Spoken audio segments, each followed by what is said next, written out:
Good day, everyone. Welcome back to our lecture series for understanding the self. And last video uploaded, I have shared to you about the sociological views on the perspective of the self. And for this video, we are going to talk about the psychological views. So we have several on the list that we are going to tackle. So let's get started.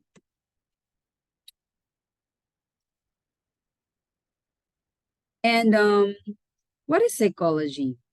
No? Since we are talking here about psychological view of the self, and how can psychology help us understand ourselves and know who we really are?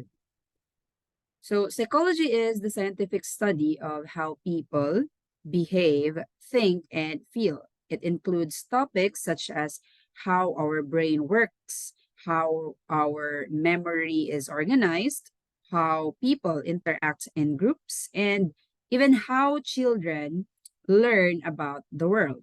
In fact, lahat ng mga concerns ng human being is a concern of a psychology or the field of psychology.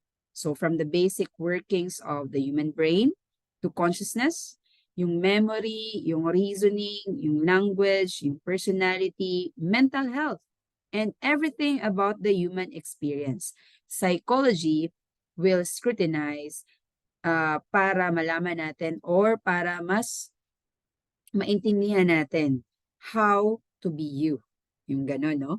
So, yung online dictionaries, nade-define, punta tayo naman yun sa self as cognitive construction. Kasi nga, yung term cognitive, sinasabing relating to yung being or involving our conscious intellectual activity such as thinking, reasoning, or remembering. Yung mga self theories, nag-argue sila na it is natural for humans to form theories about themselves, both as a single entity and as a group, para makabuo tayo ng meaning sa existence and experience natin.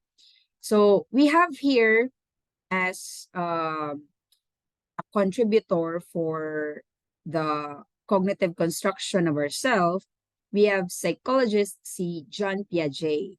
So he pioneered this work in the child development, specifically the theory of cognitive development. This is a comprehensive theory about development of human intelligence. And this theory deals with the nature of knowledge itself and how humans gradually come to acquire, construct, and use it. According to Piaget, cognitive development is a progressive reorganization of our mental processes na nagre-result from biological maturation and environmental experience. He believed that children construct an understanding of the world around them. So may kapasidad na yung bata na maintindihan or malaman yung nasa paligid niya. At experience, yung experience inconsistencies between what they already know and what they discover from their or in their environment. Then ina-adjust yung ideas accordingly. Moreover, si Piaget, nag-claim siya na yung cognitive development is at the center of the human organism. So for example, language is dependent on knowledge and understanding. At yung capacity natin na makapagsalita or mag-express through using language can only be acquired through the development of intelligence. Our conscious thought, yung problem-solving ability natin na nagsisimula during infancy. So, punta na tayo sa kung ano yung na-observe ni Piaget tungkol sa kung paano pinaprocess ng isang bata o ng mga bata para maging makabuluhan yung sense of world na napapansin or na nag-exist sila. And eventually, he developed a four-stage model of how the mind processes new information encountered. So these are the three basic components to Piaget's cognitive theory. First, we need to understand this basic concept of schemas or schemes. These are the building blocks of knowledge. These are mental organizations that individuals use to understand their environmental and designate action. We also have the concept of adaptation. This involves the child's learning processes to meet situational demands, such as the assimilation, the accommodation. So the difference between the two adaptations, when we talk about assimilation, these are application of previous concepts to new concepts. Kasi may schema na tayo sa isang bagay, so in-apply lang natin sa kung ano yung na-encounter natin na bago. So in-apply lang natin yung nalaman natin yung previous.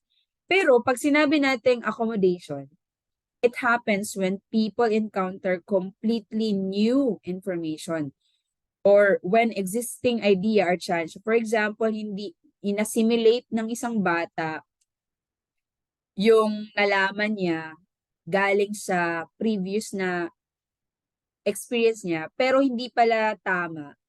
No? So, dito, nangyayari yung accommodation. Nasa-challenge yung existing idea niya. So, yun, may adaptation na nangyayari. No? Kasi binabago na naman para mag-equilibrate yung cognitive aspect ng isang bata or isang tao. And lastly, yung concept ng 4 stages of cognitive development. So dito na re-reflect kung gaano ka sophisticated yung child's thought processes. So pakita natin ha. So according kay Piaget, yung knowledge ng mga bata, na-acquire nila yon, no, galing sa tinatawag nating schema. So over time, yung mga schemes nagbabago. Oh, kasi may mga bagong impormasyon, may mga bagong events na nangyayari sa buhay. So doon nangyayari yung assimilation at accommodation.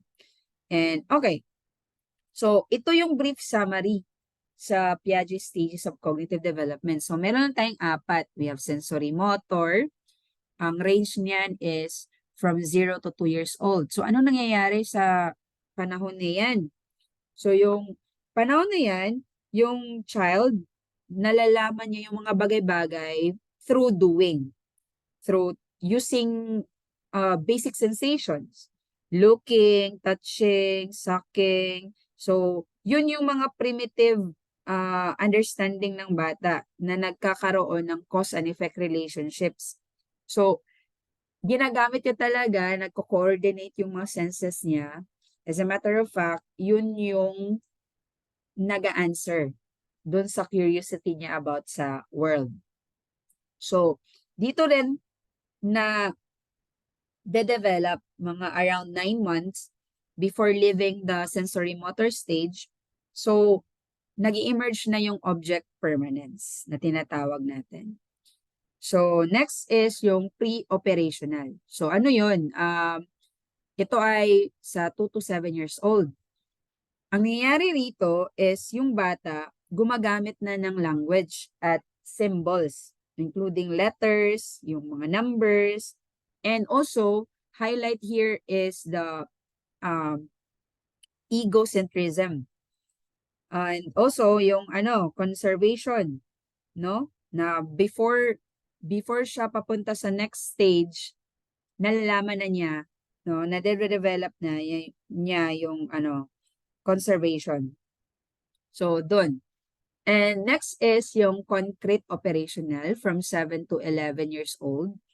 Dito, na de-demonstrate na ng bata yung conservation, yung reversibility skills niya, yung serial ordering, So,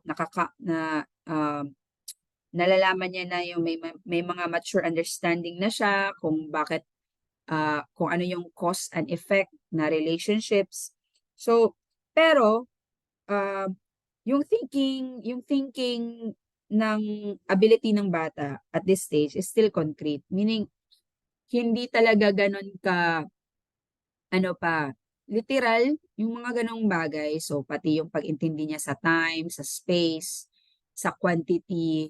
So, parang meron pa rin siya sa concrete situation. So, hindi siya basta na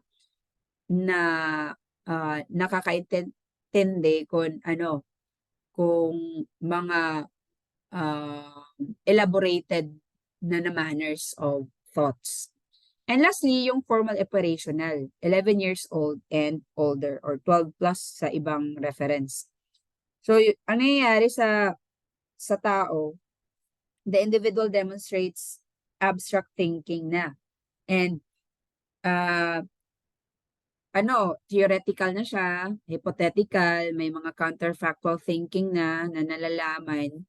So, yung strategy, yung planning, nagiging posible na kasi hindi na ganun ka-concrete, no? So, nagle-level up. So, yun yung idea ni Piaget na importante yung cognitive development natin sa ating pagkatao. So, next natin is si Harter's. Yung self-development concept ni Harter. So, si Dr. Susan Harter, in-expand niya lang yung Piagetian framework of self-development concept hanggang adulthood. So, ito yun. Una, early childhood. So, ito yung ito yung child na nagde-describe sa self in terms of concrete, observable characteristics such as physical attributes, yung kagaya ng sinasabing maganda ako, I'm pretty, pangit ako, tough ako or strong ako. So, in terms naman sa mga material possessions, ito yung mga sinasabi natin na gusto ko yung mga ganitong bagay, no? Behaviors, yung nagugustuhan ko talaga or pinapakita talaga natin na love natin maglaro ng mga ganito. And yung mga preferences. So, ito yung early childhood. Pagdating naman sa middle to later childhood, the self is described in terms of trait-like constructs, such as pagiging smart, pagiging honest, friendly, shy. So, that would require the type of hierarchical organization skills, characteristics of our logical thought development. Thought yan, thought development. And third one, the adolescence. It's, according to Harter, this is the emergence of more abstract self-definitions such as yung inner thoughts, yung emotions, yung attitudes, at motives. So, for example, ang isang 15-year-old girl in a study on a self-conception, nagde-describe ng kanyang sarili as follows. What am I like as a person? Ganon. Sabi naman niya, complicated. I'm sensitive, friendly, outgoing, popular, and tolerant, though I can also be shy, self-conscious, and even obnoxious. So, dagdagan pa yan, I'm pretty cheerful person, especially with my friends, but at home, I'm more likely to be anxious around my parents. So, yung mga ganong bagay na paggamit ng mga abstract words, sensitive, outgoing, cheerful, anxious as a self-portrait is consistent dun sa findings ni Piaget on the adolescent's ability to construct higher order abstractions and the capacity for introspection. And lastly, the emerging adults. Ito yung in-expand niya, di ba?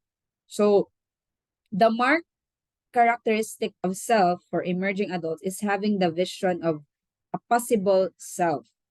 It is the age of possibilities.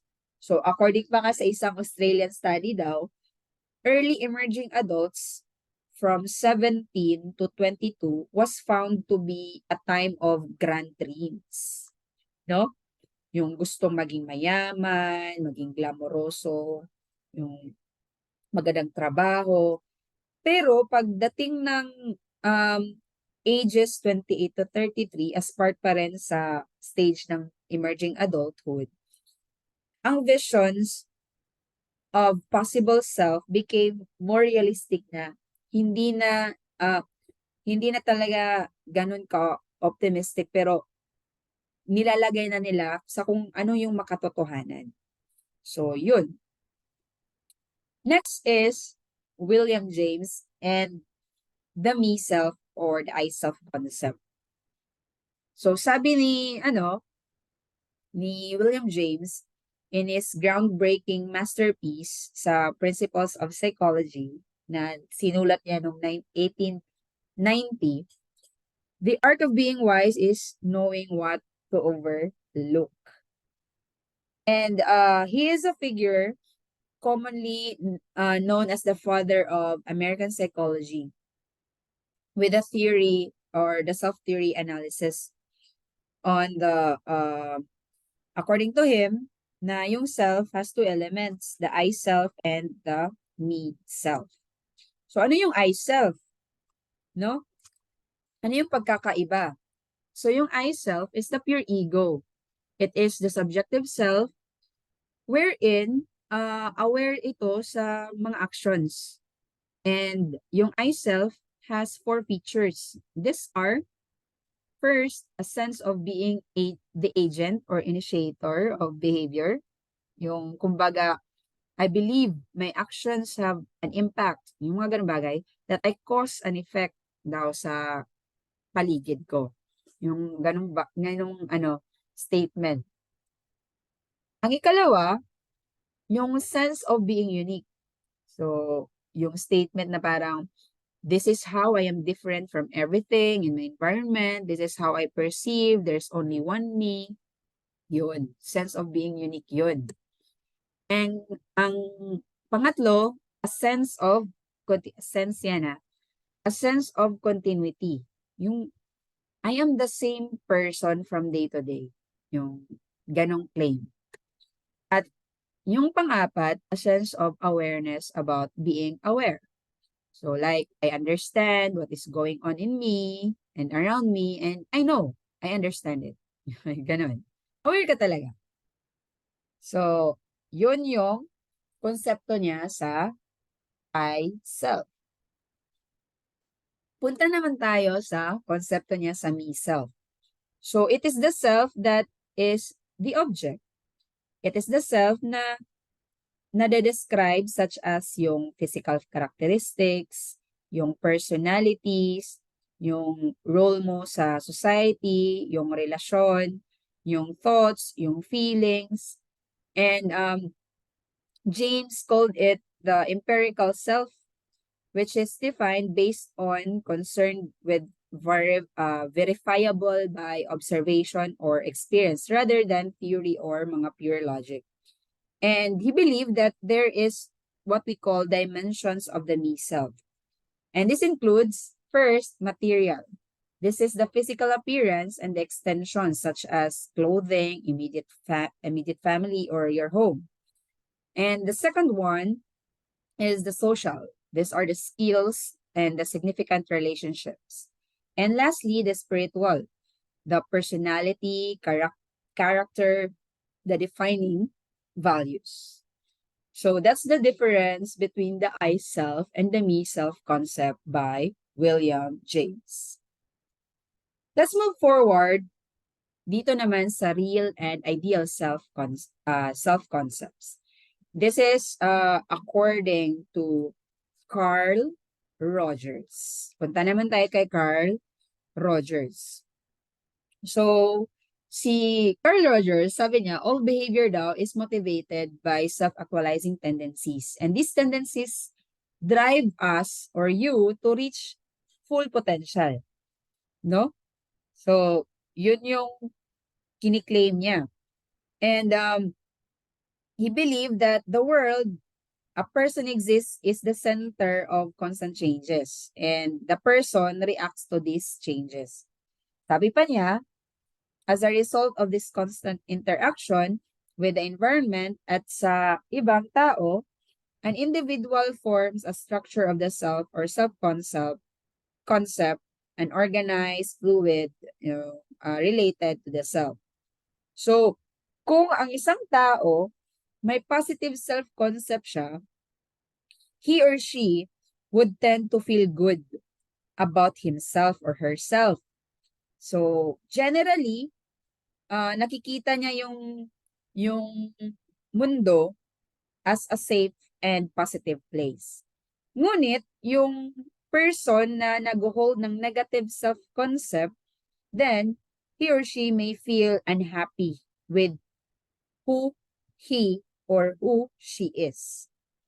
So, doon tayo sa dalawang categories na sinasabi ni Carl Rogers. The ideal self. So, dinivide ito ni Rogers at sabi niya, yung ideal self is the person that you would like yourself to be, or the best me, who is worthy of admiration. It is an idealized image of self that the individual has developed based on what you have learned and experienced. So example, mga career ideas related from what we observe. So, kunyari, yung parents are mga medical doctors na respetado at kilala sa komunidad. So, by observing the parents or your parents na ganun sila, mga respetadong tao, kilala, so yung conclusion mo as a person, para maging masaya, para maging maganda ang buhay, no? Kailangan mong maging matalino and magkaroon ng malaking sweldo na career. So, doon nagsisimula. Your ideal self may be someone who excels in science subjects, spends a lot of time studying, and does not get queasy easily. So, saan to? This includes yung ideal self, yung notion na nanggagaling sa ating parents, yung mga admiration, nakukuha natin yung, nagkakaroon tayo ng ideal self galing sa mga admiration natin sa ibang tao, galing sa kung ano yung pananaw natin na katanggap-tanggap sa ating society. And lastly, yung sa pananaw mo, yun yung pinaka the best na gawin. Okay? So that's your ideal self.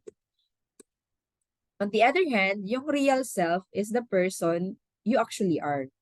It is how you behave right at the moment of a situation. So it is who you are in reality, how you think, feel, or act at the present. Now, kailangan nating pahalagahan na ang importance of alignment sa dalawang concept na ito ng self.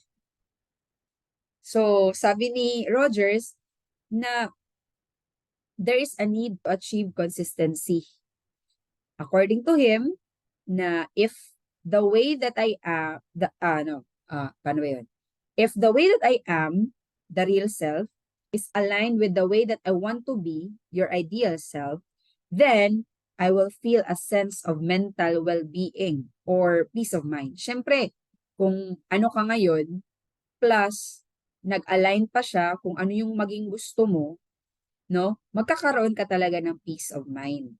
In other words, when your real and ideal self are very similar, you are now experiencing congruence. Okay? Ganon. So, high congruence leads to a greater sense of self-worth and a healthy, productive life. But in the case of great inconsistency between your ideal and your real self, hindi siya nag-align kung ano ka ngayon at sa kung ano yung gusto mong maging, then you are experiencing sa sinasabi ni Rogers na incongruence. He even added pa nga na yung incongruence can lead to maladjustment. Yung pag sinabi natin maladjustment, ito yung inability to react successfully and satisfactorily sa mga demands ng environment. So, importante talaga yung alignment sa kung ano ka ngayon at kung ano yung maging gusto mo. Okay, punta na tayo sa multiple and unified selves. So, kung si William James, sabi niya kasi noon na, properly speaking, a man has a many social selves. And there are individuals who recognize him and carry an image of him in their head. On the other hand naman, itong si Roy Baumeister, isang social psychologist, he believed, no, that the concept of the self loses its meaning if a person has multiple selves, no? And the essence of self involves integration of diverse experiences into a unity. Meaning, unity daw ang nag-iisang, no? Defining features of our selfhood and identity. Yun yung gustong i-emphasize talaga ni Roy Baumeister. So, these two statements represent one of the oldest puzzles for psychologists in their study of the self. Yung question na, what is a self? Yung nga ganun. So, dun. So, that's the question na, who am I, remains very relevant pa rin until now. So, punta tayo sa kay Allport, ang kanyang personality theory. So, si Gordon Allport ay isang psychologist na nag-propose ng tinatawag niyang personality trait. Nag-assert ito tungkol sa pagkakaroon ng isang tao or pagpopossess ng isang tao ng traits. So, yung trait, according to him, is your essential characteristic that never ever changes and sticks with all of your life. So moreover, ang traits na ito yung nagsha-shape kung ano yung nafe-feel mo, kung ano yung iisipin mo, at kung ano yung gagawin mo in any given day. So yun yung highlight kay Gordon Allport. Now let's have ego states by Eric Berne. So si Eric Berne, isang psychiatrist sa 1960, he began to develop his transactional analysis model as basis para mas maintindihan ang behavior ng isang tao. So, transactional analysis is anchored on two notions. Sabi niya, every person has three parts called ego states. And yung ikalawa, people communicate with one another assuming the roles of any of these ego states. Ano yon? Sabi niya, dalawa lang yung dapat mong maintindihan para dito sa ego states. Yung tao has three parts called ego states sa kanyang personalidad. At ang ikalawa, ang mga tao, nagko-communicate yan to one another gamit yung or pag-a-assume ng different roles sa ego states. Doon sa tatlong may mention natin mamaya. So, yung pinakaunang ego state na i-discuss natin is yung parent ego state. It is the voice of authority. It could be a comforting or a nurturing parent voice or a controlling, critical parent. Okay? It tells what you should do or should not do. So, as a parent, kumbaga, di ba, yun yung na-observe natin sa parent natin, ginagabayan tayo. Meron din namang inuutusan tayo, yung kino-comfort tayo, yung ano. So, yun yung ego state natin. May parent ego state pala rin sa atin na na-assume natin yung role nila. Then, ikalawa, yung adult ego state.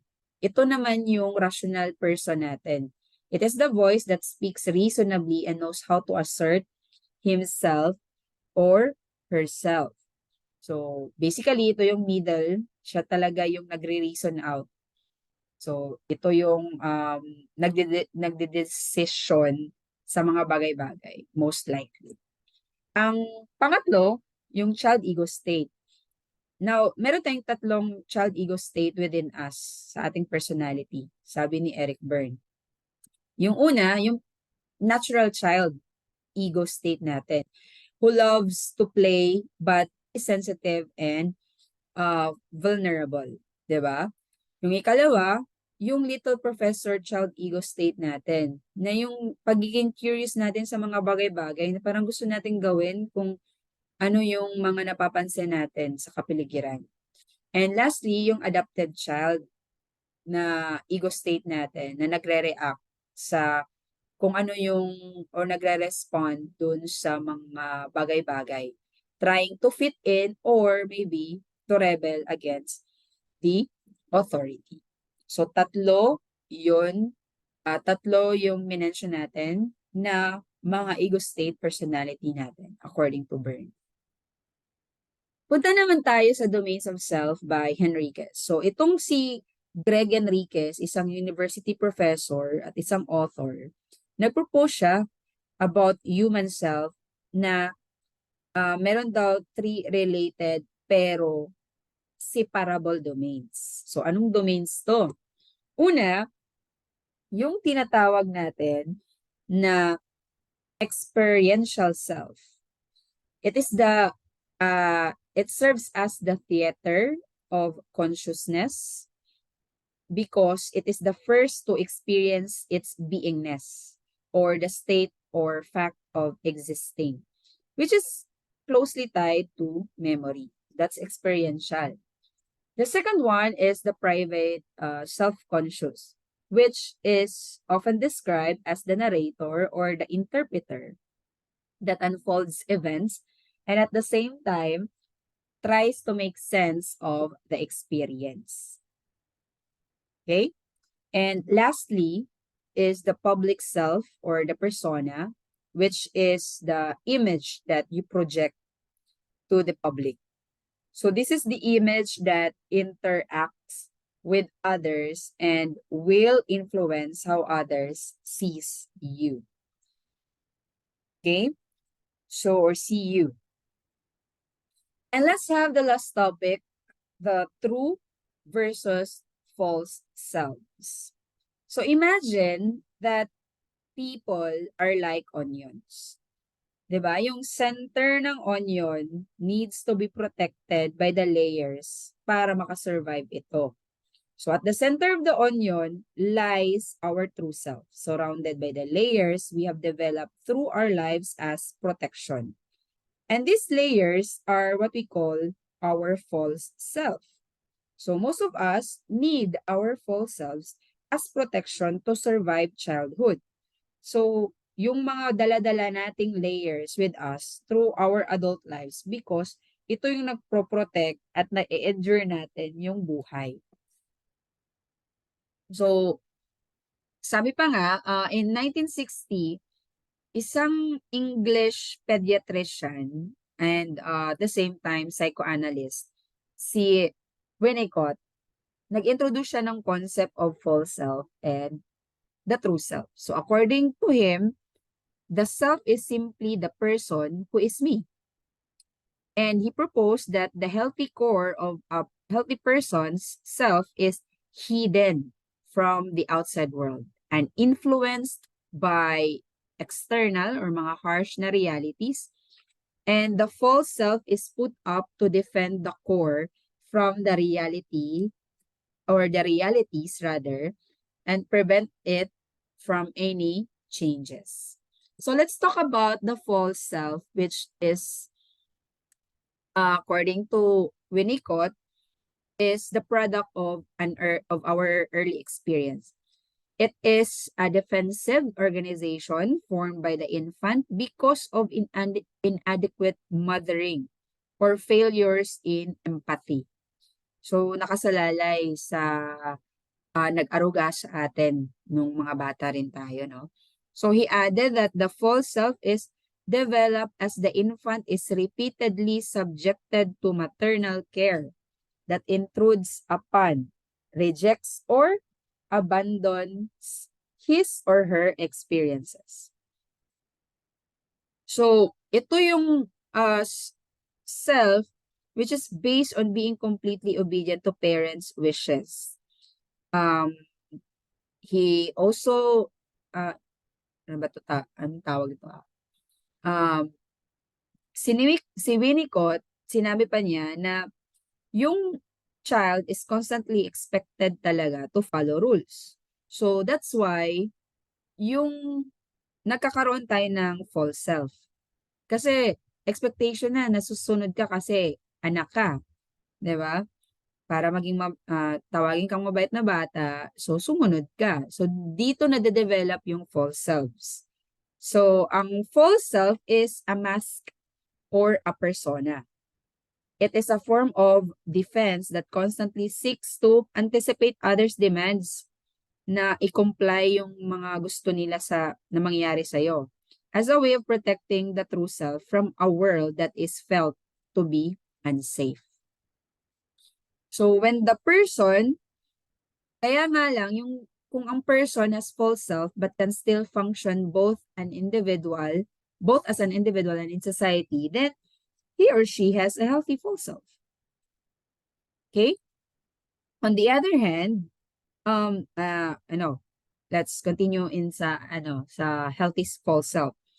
Kasi yung healthy false self, nafe-feel niya na connected pa rin siya sa kanyang true self. So, meaning, it can be compliant without feeling guilty and abandoning its true self. So, talaga nag-a-align pa rin siya. On the other hand, an healthy false self is an individual who may seem happy and comfortable in his or her environment, but actually feels forced to fit in and constantly needs to adjust his or her behavior to adapt to the social situation. Okay? So, yun yung yun yung kabaliktaran. Kung may healthy false self, meron din namang unhealthy. Punta tayo sa true self. Yung true self flourishes in infancy if the mother is positively responsive to the child's spontaneous expressions.